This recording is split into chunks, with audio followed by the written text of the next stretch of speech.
আসসালামু আলাইকুম। সবাইকে স্বাগত জানাচ্ছি গ্লোবাল ভিউজে। আপনাদের সঙ্গে আছি আমি শরফি দিবা। আজ জানাবো আন্তর্জাতিক গণমাধ্যমে আলোচিত সংবাদ ও বিশ্লেষণ। ভারত থেকে আমদানি করা পণ্যের উপর 25% পাল্টা শুল্ক আরোপের ঘোষণা দিয়েছেন যুক্তরাষ্ট্রের প্রেসিডেন্ট ডোনাল্ড ট্রাম্প। আগামী 1 আগস্ট থেকে ভারতের পণ্যে নতুন এ পাল্টা শুল্ক নীতি কার্যকর হবে। পাশাপাশি রাশিয়ার কাছ থেকে অস্ত্র ও জ্বালানি কেনার জন্য ভারতকে শাস্তি দেওয়া হবে বলে জানিয়েছেন তিনি। তবে কী ধরনের শাস্তি দেওয়া হবে সে সম্পর্কে বিস্তারিত কিছু বলেননি মার্কিন প্রেসিডেন্ট। অন্যদিকে পাকিস্তানের সঙ্গে একটি বাণিজ্য চুক্তিতে পৌঁছেছে। ডোনাল্ড ট্রাম্প নিজেই এই ঘোষণা দিয়েছেন। নিজের মালিকানাধীন সামাজিক যোগাযোগ মাধ্যম ট্রুথ সোশ্যালে দেয়া এক পোস্টে ট্রাম্প লেখেন, ভারত যদিও আমাদের বন্ধু, তবে বিগত বছরগুলোতে তাদের সঙ্গে তুলনামূলকভাবে আমরা কম ব্যবসা করেছি, কারণ তাদের শুল্ক অনেক বেশি, যা বিশ্বে সর্বোচ্চ। তারা বিশ্বের যে কোনো দেশের তুলনায় সবচেয়ে কঠোর ও বিরক্তিকর অশুল্ক বাধা ব্যবহার করে। ট্রাম্প আরও বলেন, ভারত সবসময় সামরিক সরঞ্জামের বড় একটি অংশ রাশিয়ার কাছ থেকে কিনে থাকে। সবাই যখন চায় রাশিয়া যেন ইউক্রেনে হত্যা বন্ধ করুক, ঠিক সে সময়ে চীনের মতো তারাও রাশিয়ার জ্বালানির সবচেয়ে বড় ক্রেতা। এটি ভালো লক্ষণ নয়। পাকিস্তানের সাথে চুক্তির বিষয়ে ট্রাম্প বলেন, পাকিস্তানের সঙ্গে করা এই চুক্তিতে দেশটির বিশাল তেল সম্পদ যৌথভাবে উন্নয়নের বিষয়টি অন্তর্ভুক্ত রয়েছে। তিনি বলেন, আমরা এখন এমন একটি তেল কোম্পানি নির্বাচন করছি যারা এই অংশীদারিত্বে নেতৃত্ব দেবে। কে জানে, হয়তো একদিন তারা ভারতে তেল রপ্তানি করবে।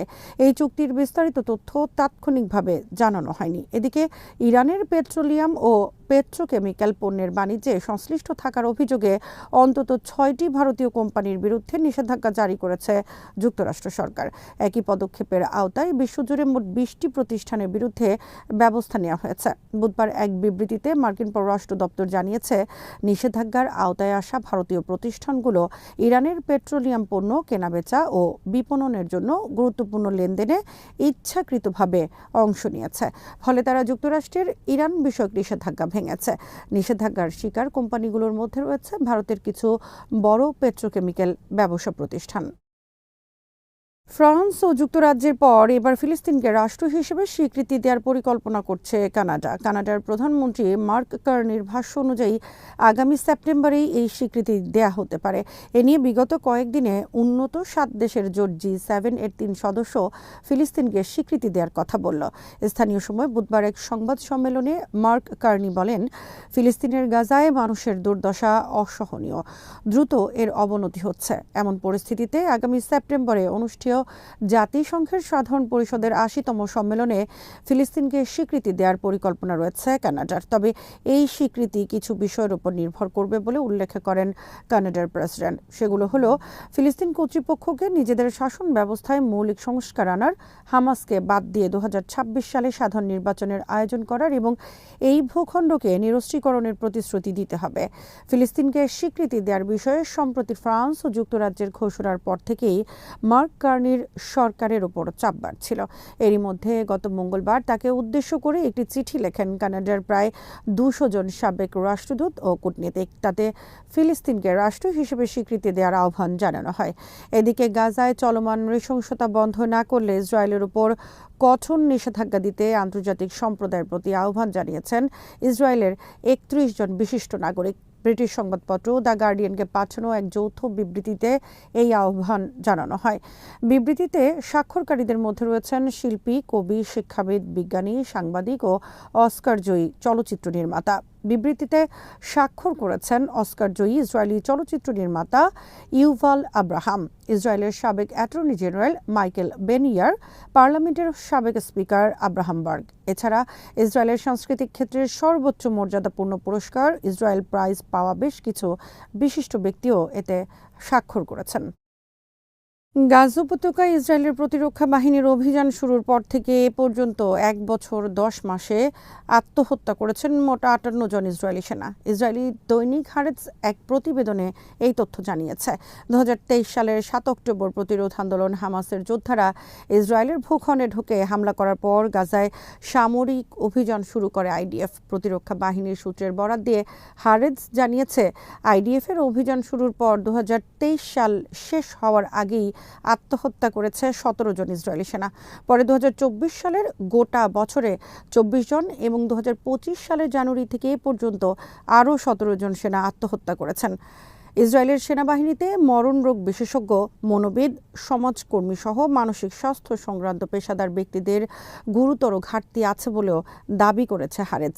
এই ঘাটতির কারণে বিষাদ ও অবসাদগ্রস্ত সেনারা মানসিক স্বাস্থ্য বিষয়ক প্রয়োজনীয় সহায়তা পাচ্ছেন না বলে উল্লেখ করা হয়েছে প্রতিবেদনে।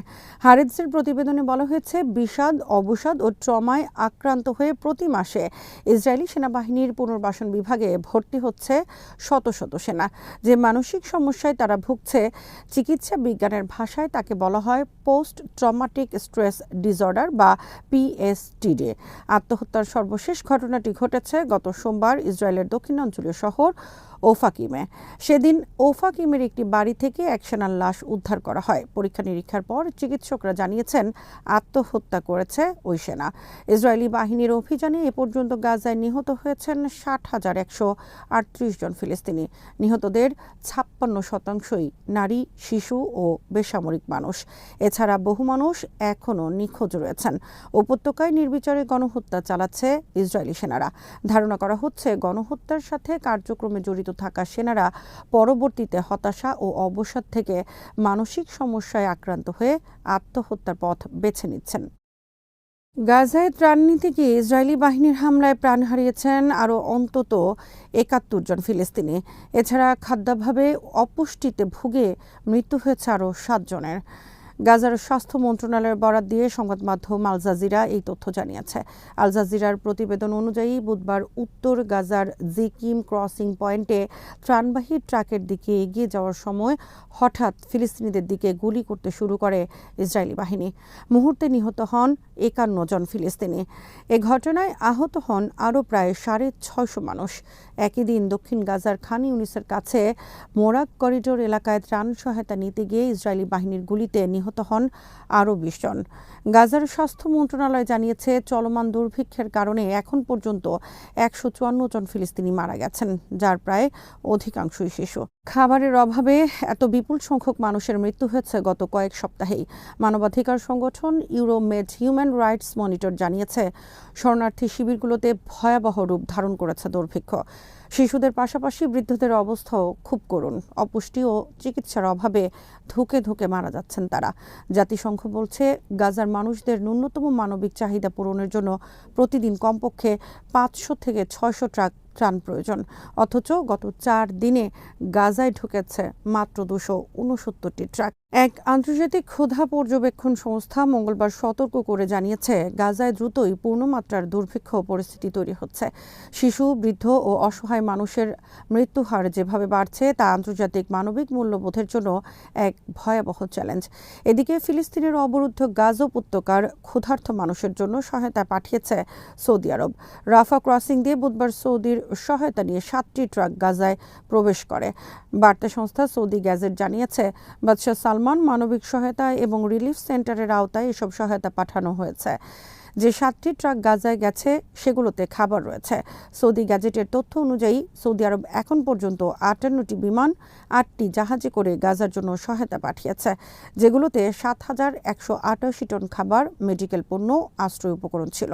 এছাড়া গাজার জন্য সৌদি আরব 20টি অ্যাম্বুলেন্সও পাঠিয়েছে। এগুলো ফিলিস্তিনি রেড ক্রেসেন্ট সোসাইটির কাছে হস্তান্তর করা হয়েছে। ইসরায়েলকে সতর্ক করে দিয়ে ইরানের বিপ্লবী গার্ড বাহিনীর মুখপাত্র ব্রিগেডিয়ার জেনারেল আলী মাহমদ নাইনি বলেছেন, ইতিপূর্বে ইরান আগ্রাসনের যে প্রতিক্রিয়া দেখিয়েছে, ভবিষ্যতে তা হবে আরও ভয়াবহ। এটি আমাদের কাছে স্পষ্ট যে ইরানের জাতীয় সংহতি ও মিসাইল ক্ষমতার কারণেই ইহুদিবাদী সরকার সাম্প্রতিক উস্কানিমূলক বক্তব্য দিয়েছে। গত কয়েকদিনে ইরানকে উদ্দেশ্য করে ইসরায়েলি কর্মকর্তারা বেশ কয়েকবার আক্রমণাত্মক বক্তব্য দিয়েছে। পররাষ্ট্রমন্ত্রী ইসরায়েল কাটজ বলেছে, ইরানের সর্বোচ্চ নেতা আয়াতুল্লাহ আলী খামেনিও ভবিষ্যতে ইসরায়েলি হামলার টার্গেট হতে পারেন। তাদের এসব বক্তব্যের প্রতিক্রিয়ায় পাল্টা হুঁশিয়ারি দিলেন ব্রিগেডিয়ার জেনারেল নায়েনি। সাম্প্রতিক দুই দেশের 12 দিনের যুদ্ধের প্রসঙ্গ টেনে বিপ্লবী গার্ডের মুখপাত্র বলেন, এই যুদ্ধে ইরান যে প্রতিক্রিয়া দেখিয়েছে তাতে ছোট্ট দখলদার ভূখণ্ডের মানুষের জীবন কষ্টদায়ক হয়ে উঠেছিল, কিন্তু ইহুদিবাদী সরকারের জন্য তা ছিল ভয়াবহ। তিনি সতর্ক করে বলেন, ভবিষ্যতে যদি ইরানের নিরাপত্তাকে টার্গেট করার কোনো চেষ্টা করা হয় তাহলে ইরানের বাহিনী এমন প্রতিক্রিয়া দেখাবে যে শত্রুরা তাদের দখলকৃত ভূখণ্ডের মধ্যেই দম বন্ধ হয়ে মারা যাবে। গত কিছুদিন ধরেই ইরান ও ইসরায়েলের মধ্যে পাল্টাপাল্টি হুমকি ও হুঁশিয়ারি চলছে। দেশ দুটির কর্মকর্তারা যেভাবে হুঙ্কার দিচ্ছেন তাতে আবারও মধ্যপ্রাচ্য পরিস্থিতির অবনতি হওয়ার আশঙ্কা করছেন অনেকে। এদিকে 2018 সালের পর ইরানের উপর সবচেয়ে বড় অর্থনৈতিক নিষেধাজ্ঞা আরোপ করেছে যুক্তরাষ্ট্র। এ দফায় দেশটির নৌ পরিবহন খাত, সংশ্লিষ্ট শতাধিক ব্যক্তি, প্রতিষ্ঠান ও জাহাজের উপর বিধিনিষেধ জারি করেছে ওয়াশিংটন। স্থানীয় সময় বুধবার নিষেধাজ্ঞার ঘোষণাটি জানায় মার্কিন ট্রেজারি বিভাগ। এর আওতায় অর্ধশতাধিক নৌযানের উপর কড়াকড়ি আরোপ করা হয়েছে, যার মধ্যে বেশিরভাগই তেল ও পণ্যবাহী জাহাজ।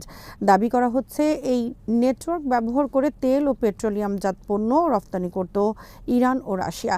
রয়টার্সের খবরে বলা হয়, এসব নৌযান ইরানের সর্বোচ্চ ধর্মীয় নেতা আয়াতুল্লাহ আলী খামেনির শীর্ষ উপদেষ্টা আলী শামখানির ছেলে হোসেন শামখানি নিয়ন্ত্রণ করেন। সরকারি তথ্য অনুযায়ী ইরানের অপরিশোধিত তেলের সবচেয়ে বড় গ্রাহক চীন। আজ এখানেই শেষ করছি। সবাই ভালো থাকুন, সুস্থ থাকুন আর দেখতে থাকুন বিডি ভিউজ। চ্যানেলটি ভালো লাগলে সাবস্ক্রাইব করুন। সংযুক্ত থাকুন আমাদের ফেসবুক পেজে। আল্লাহ হাফেজ।